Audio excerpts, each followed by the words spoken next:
ഒരു ക്രൈസ്തവ പുരോഹിതൻ ചെയ്യാത്ത കുറ്റത്തിന് കുറ്റവാളി എന്ന് മുദ്ര കുത്തപ്പെടുന്നു.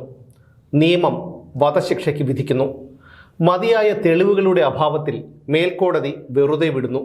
പിന്നീട് ശിഷ്ടകാലം, മരണം വരെ സമൂഹത്തിൽ ഭ്രഷ്ട് കൽപ്പിക്കപ്പെട്ട് വെറുക്കപ്പെട്ടവനായി ജീവിക്കുന്നു. പതിറ്റാണ്ടുകൾക്കു ശേഷം സത്യം വെളിച്ചത്തു വരുന്നു. ആ സത്യം പുറം ലോകമറിഞ്ഞ് മാസങ്ങൾക്കു ശേഷം മരിക്കേണ്ടി വരുന്നു ആ പുരോഹിതന്. കേൾക്കുന്നവർക്ക് ഇതൊരു കെട്ടുകഥയായി തോന്നാം. പക്ഷേ ഈ സംഭവം നടന്നതാണ്. അതും കേരളത്തിൽ കോളിളക്കമുണ്ടാക്കിയ ഒരു സംഭവമായിരുന്നു മാടത്തരുവി കൊലക്കേസ്. 59 വർഷങ്ങൾക്ക് മുൻപ്, കൃത്യമായി പറഞ്ഞാൽ 1966 ജൂൺ 16-നാണ് സംഭവങ്ങളുടെ തുടക്കം. മറിയക്കുട്ടി എന്ന വിധവയായ സ്ത്രീ, ഈ മറിയക്കുട്ടിയുടെ ശവശരീരം 1966 ജൂൺ 16-ന് പത്തനംതിട്ട ജില്ലയിലെ റാന്നിക്കടുത്തുള്ള മാടത്തരുവിയിൽ കാണപ്പെടുന്നു. ഇത് ആ ചെറിയ ഗ്രാമത്തെ ഞെട്ടിച്ചു. ആളുകൾ ഓടിക്കൂടി. പോലീസും സംഭവ സ്ഥലത്തെത്തി. ആരാണ് മറിയക്കുട്ടിയെ കൊലപ്പെടുത്തിയത്? ഓടിക്കൂടിയ ആളുകൾ പരസ്പരം ചോദിച്ചുകൊണ്ടേയിരുന്നു. മരണപ്പെടുമ്പോൾ മറിയക്കുട്ടി ഗർഭിണിയായിരുന്നു. വിധവയായ അവൾ എങ്ങനെ ഗർഭിണിയായി? ആരാണ് അവളുടെ ഉദരത്തിൽ വളരുന്ന കുഞ്ഞിൻ്റെ ഉത്തരവാദി? ഈ ചോദ്യങ്ങൾ പലരും പരസ്പരം ചോദിച്ചു. ഒടുവിൽ ആ ചോദ്യങ്ങളുടെ ഉത്തരവും അവർ തന്നെ കണ്ടെത്തി. മറിയക്കുട്ടിയെ കൊലപ്പെടുത്തണമെങ്കിൽ അത് അവളുടെ വയറ്റിൽ വളരുന്ന കുഞ്ഞിൻ്റെ അച്ഛൻ തന്നെയായിരിക്കണം. ഗർഭിണിയാണെന്നറിഞ്ഞപ്പോൾ തന്നെ വിവാഹം കഴിക്കാൻ മറിയക്കുട്ടി അയാളെ നിർബന്ധിച്ചിട്ടുണ്ടാകും. മൂന്നാമതൊരാളറിഞ്ഞാൽ മാനക്കേടാകും എന്നുള്ളത് കൊണ്ടായിരിക്കണം മറിയക്കുട്ടിയെ കൊലപ്പെടുത്താൻ അയാൾ തീരുമാനിച്ചത്. എങ്കിലും ആരായിരിക്കാം അത്? മറിയക്കുട്ടി പലപ്പോഴും വഴിവിട്ട് സഞ്ചരിച്ചിരുന്നതായും അവൾക്ക് ചെറിയ ചുറ്റിക്കളികളൊക്കെ ഉണ്ടായിരുന്നതായും നാട്ടുകാരൊക്കെ പറഞ്ഞു കേട്ടിരുന്നു. എന്നാലും ആരായിരിക്കും അവളെ കൊന്നുകളഞ്ഞത്? അങ്ങനെ ആ സംശയം ബെനഡിക്ട് ഓണംകുളം എന്ന ക്രൈസ്തവ പുരോഹിതനിലേക്കെത്തി. സുറിയാനി കത്തോലിക്ക പുരോഹിതനായിരുന്നു അദ്ദേഹം. ആരോ ഉന്നയിച്ച ഒരു ആരോപണം നിമിഷങ്ങൾക്കകം കാട്ടുതീ പോലെ പടർന്നു. ബെനഡിക്ട് അച്ഛൻ മറിയക്കുട്ടിയെ കൊന്നു. അവർ തമ്മിൽ അടുപ്പത്തിലായിരുന്നു. അവിഹിത ബന്ധവും ഉണ്ടായിരുന്നു. ഗർഭിണിയായപ്പോൾ അവളെ കൊല്ലാതെ അച്ഛന് മറ്റു മാർഗമില്ലായിരുന്നു. ഇങ്ങനെ ആളുകൾ പൊടിപ്പും തൊങ്ങലും വെച്ച് ഓരോന്ന് പറഞ്ഞു. എന്തിനേറെ പറയുന്നു, ഒരാഴ്ചയ്ക്ക് ശേഷം ജൂൺ 24-ന് ഫാദർ ബെനഡിക്ട് ഓണംകുളത്തെ പോലീസ് അറസ്റ്റ് ചെയ്തു. ഒരു കത്തോലിക്ക പുരോഹിതൻ ഇത്തരമൊരു സംഭവത്തിൽ അറസ്റ്റിലാകുന്ന കേരളത്തിലെ ആദ്യത്തെ സംഭവമായിരുന്നു ഇത്.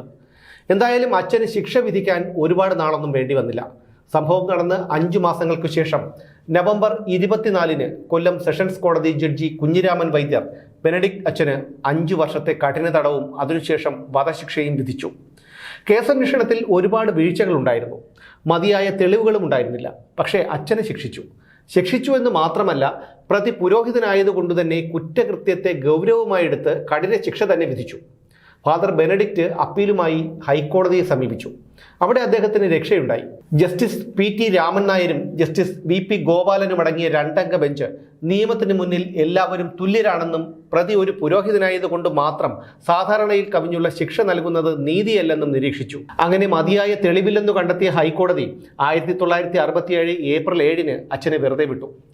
ബെനഡിക്ട് അച്ഛൻ്റെ അപ്പീൽ പരിഗണിച്ച ജസ്റ്റിസ് PT രാമൻ നായർ പിന്നീട് ഒരു അഭിമുഖത്തിൽ പറഞ്ഞത്, ഇത്രയും വിഷമം പിടിച്ച ഒരു കേസ് ഒരു ന്യായാധിപൻ എന്ന നിലയിൽ തനിക്ക് കൈകാര്യം ചെയ്യേണ്ടി വന്നിട്ടില്ല എന്നാണ്. കോടതി വെറുതെ വിട്ടെങ്കിലും അച്ഛൻ്റെ നരക ജീവിതം പിന്നെയും തുടർന്നു. സമൂഹം അദ്ദേഹത്തെ ഒരു കുറ്റവാളിയായി തന്നെ കണ്ടു.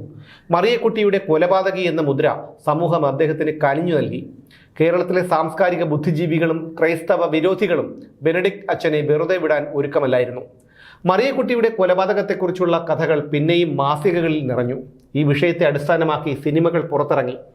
കോടതി വെറുതെ വിട്ടെങ്കിലും വിശ്വാസികൾ അടക്കമുള്ള ഒരു വിഭാഗം അച്ഛൻ്റെ നിരപരാധിത്വം പൂർണ്ണമായും അംഗീകരിച്ചില്ല.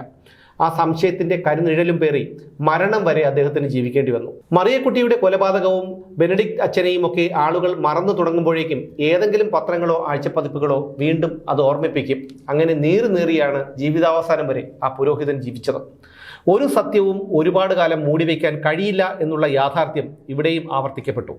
കാലങ്ങൾ പിന്നെയും കഴിഞ്ഞു. മറിയക്കുട്ടിയെയും ബെനഡിക്ട് അച്ഛനെയും ജനം പതിയെ മറന്നു തുടങ്ങി. പിന്നീട് വീണ്ടും മാടത്തരുവി കൊലക്കേസ് ചർച്ചയാകുന്നത് 2000 ആണ്ടിലാണ്. ആ വർഷം ഒരു സ്ത്രീ ഒരു വെളിപ്പെടുത്തൽ നടത്തി. മറിയക്കുട്ടിയെ കൊന്നത് ബെനഡിക്ട് അച്ഛനല്ല. അച്ഛൻ ഈ സംഭവത്തിൽ യാതൊരു മനസ്സറിവുമില്ല. ജനം ഞെട്ടി. മാധ്യമങ്ങൾ അത് വാർത്തയാക്കി. മറിയക്കുട്ടിയുടെ കൊലപാതകത്തിന് പിന്നിലെ സത്യം വെളിപ്പെടുത്തിയത് ആ കൊലപാതകത്തിന് കാരണക്കാരനായ ആളുടെ ഭാര്യ തന്നെയായിരുന്നു. മറിയക്കുട്ടിയുടെ വയറ്റിലുണ്ടായിരുന്നത് ഒരു എസ്റ്റേറ്റ് ഉടമയുടെ കുഞ്ഞായിരുന്നു. അയാളിൽ നിന്നാണ് അവൾ ഗർഭം ധരിച്ചത്. ഈ സത്യം വെളിപ്പെടുത്തിയതാകട്ടെ ആ എസ്റ്റേറ്റ് ഉടമയുടെ ഭാര്യയും അവരുടെ 2 മക്കളും. എസ്റ്റേറ്റ് ഉടമയിൽ നിന്ന് ഗർഭം ധരിച്ച മറിയക്കുട്ടിയെ അത് അലസിപ്പിച്ചു കളയാൻ എസ്റ്റേറ്റ് ഉടമ നിർബന്ധിച്ചു. അയാളുടെ നിർബന്ധത്തിന് വഴങ്ങി ഒടുവിൽ അവളതിന് തയ്യാറായി. അതനുസരിച്ച് തനിക്ക് പരിചയമുള്ള ഒരു ഡോക്ടറുടെ അടുത്തേക്ക് മറിയക്കുട്ടിയെ എത്തിച്ചു. എന്നാൽ ഗർഭഛിദ്രം നടത്തുന്നതിനിടയിൽ മറിയക്കുട്ടി മരണപ്പെട്ടു. സംഗതി രഹസ്യമായതുകൊണ്ട് വിവരം പുറത്തറിയിക്കാൻ കഴിയില്ല. അങ്ങനെയാണ് മറിയക്കുട്ടിയുടെ ശവശരീരം റോഡരികിൽ കൊണ്ടിട്ടത്. സംഭവത്തിൽ ഫാദർ ബെനഡിക്റ്റ് അറസ്റ്റിലാകുന്നു. അദ്ദേഹത്തിന് വധശിക്ഷ ലഭിക്കുന്നു. പിന്നീട് ഹൈക്കോടതി അദ്ദേഹത്തെ വെറുതെ വിടുന്നു. കാലങ്ങൾ ഒരുപാട് കഴിഞ്ഞുപോയി. മറിയക്കുട്ടിയുടെ ഗർഭത്തിന് ഉത്തരവാദിയായ എസ്റ്റേറ്റ് ഉടമയും ഗർഭഛിദ്രം നടത്തിയ ഡോക്ടറും മരണപ്പെട്ടു. പക്ഷേ കർമ്മഫലം അത് അനുഭവിക്കാതിരിക്കാൻ കഴിയില്ലല്ലോ. ഡോക്ടറുടെ മരണശേഷം അദ്ദേഹത്തിൻ്റെ കുടുംബത്തിൽ ഒരുപാട് അനിഷ്ട സംഭവങ്ങളുണ്ടായി. ആ ഡോക്ടർ മരണപ്പെടുന്നതിന് മുമ്പ് തൻ്റെ ഭാര്യയോട് ഇക്കാര്യങ്ങളെല്ലാം പറഞ്ഞിരുന്നു.